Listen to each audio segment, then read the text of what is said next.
பொடி எப்படி டேஸ்ட்டாக பண்ணுறதுன்னு பார்க்க போகிறோம். ஒரு இட்லி பொடி இல்லைங்க, விதவிதமாக ஒரு 4 வகையான இட்லி பொடி.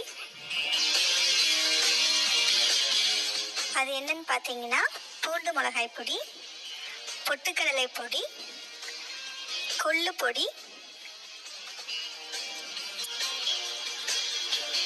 கறிவேப்பிலை பொடி.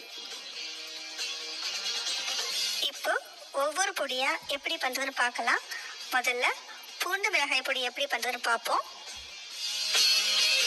முதல்ல ஒரு பேனில் 1 ஸ்பூன் எண்ணெய் சேர்த்துக்கோங்க. எண்ணெய் சேர்த்ததுக்கப்புறம் ஒரு 25 பல் பூண்டை தோல் நீக்கிட்டு அதில் சேர்த்துக்கலாம்.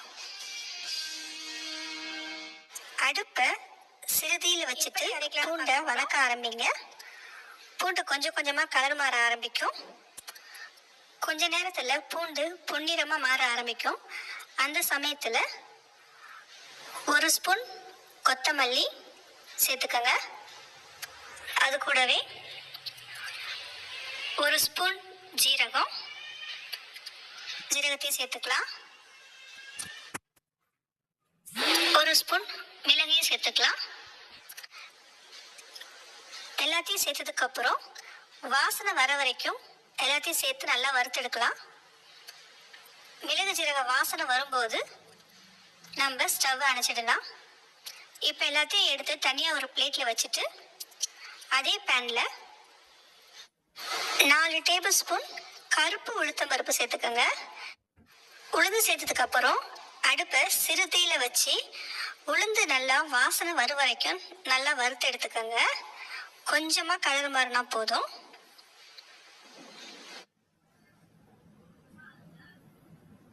இப்போ பார்த்தீங்கன்னா உளுந்து ஓரளவு கலர் மாறிடுச்சு. இந்த சமயத்தில் ஒரு 10லேருந்து 15 காஞ்ச மிளகாய் சேர்த்துக்கலாம். மிளகாய் சேர்த்ததுக்கப்புறம் எல்லாத்தையும் சேர்த்து வறுத்தெடுக்க ஆரம்பிங்க. கொஞ்ச நேரத்தில் மிளகாயும் கலர் மாற ஆரம்பிக்குது.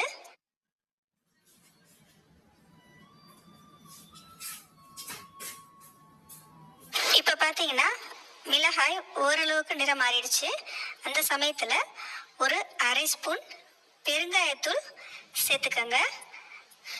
பெருங்காயத்தூள் சேர்த்ததுக்கப்புறம் ஒரு முறை நல்லா கலந்து விட்டதுக்கப்புறம் ஸ்டவ்வை அணைச்சிடலாம். அடுத்து வறுத்து வச்சிருக்கிற எல்லா பொருளையும் சேர்த்து கொஞ்சமாக கல்லுப்பும் சேர்த்து நரநரன்னு இருக்கிற மாதிரி அரைச்சிக்கலாம். இப்போ பார்த்தீங்கன்னா நமக்கு பூண்டு மிளகாய் பொடி ரெடி ஆயிடுச்சு.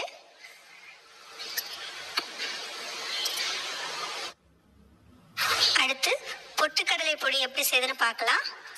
பொட்டுக்கடலை பொடி செய்யறதுக்கு முதல்ல அடுப்பில் ஒரு பேன் வச்சு சூடு பண்ணிக்கோங்க.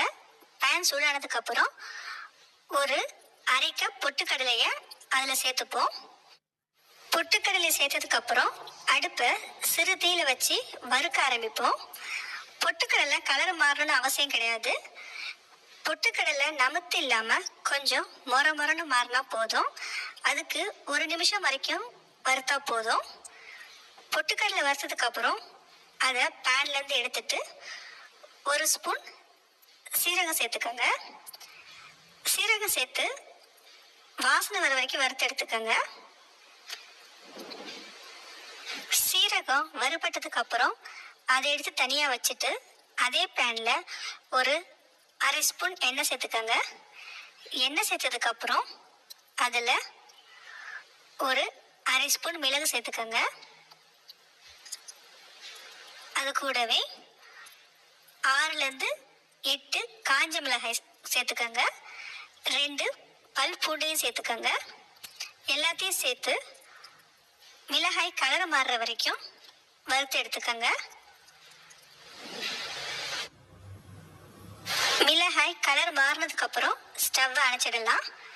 இப்போ வறுத்து வச்சிருக்கிற எல்லாத்தையும் சேர்த்து தேவையான அளவு கல்லுப்பையும் சேர்த்துக்கலாம். அது கூட ஒரு 1/4 ஸ்பூன் பெருங்காயத்தூள் சேர்த்துக்கலாம்.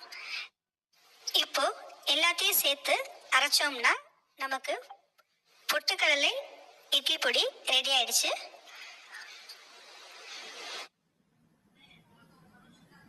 அடுத்து கொள்ளு பொடி எப்படி பண்ணுறதுன்னு பார்க்கலாம்.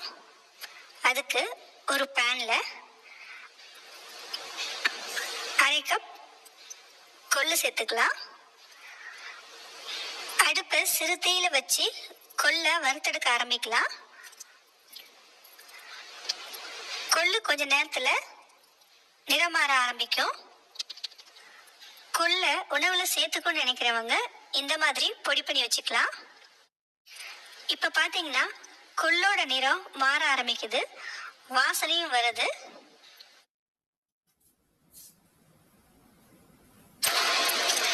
கொள்ளோட நிறம் மாறிடுச்சு.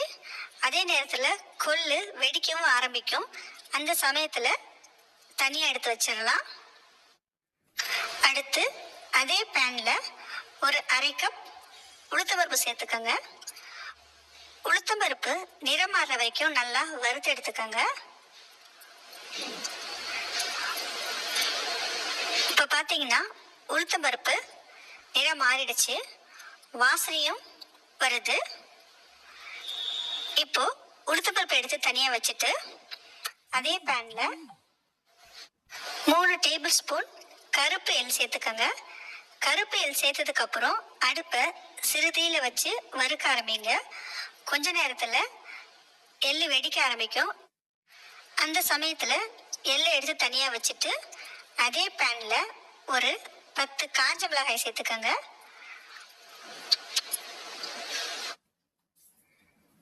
காஞ்ச மிளகாய் சேர்த்ததுக்கு அப்புறம் ஒரு 1/2 ஸ்பூன் எண்ணெயும் சேர்த்துக்கோங்க. எல்லாத்தையும் சேர்த்து நல்லா வறுக்க ஆரம்பிங்க.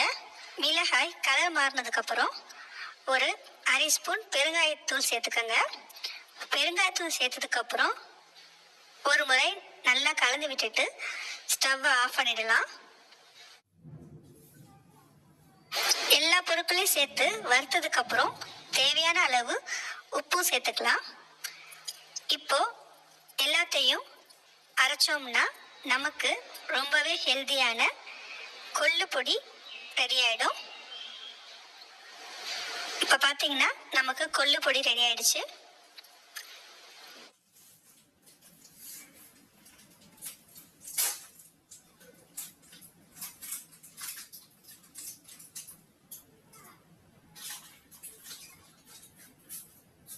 அடுத்து கருவேப்பிலை பொடி எப்படி பண்றதுன்னு பார்க்கலாம்.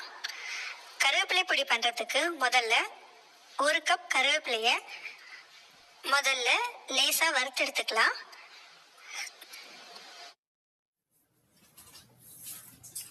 அடுப்பை சிறு தீயில வச்சே வறுத்துடுங்க. கொஞ்ச நேரத்தில் பார்த்தீங்கன்னா கருவேப்பிலை மொரன்னு நல்லா வறுபட்டு இருக்கும். இந்த சமயத்தில் கருவேப்பிலையை எடுத்துட்டு அதே பேனில் ஒரு 1/2 கப் கருப்பு உளுந்து சேர்த்துக்கலாம்.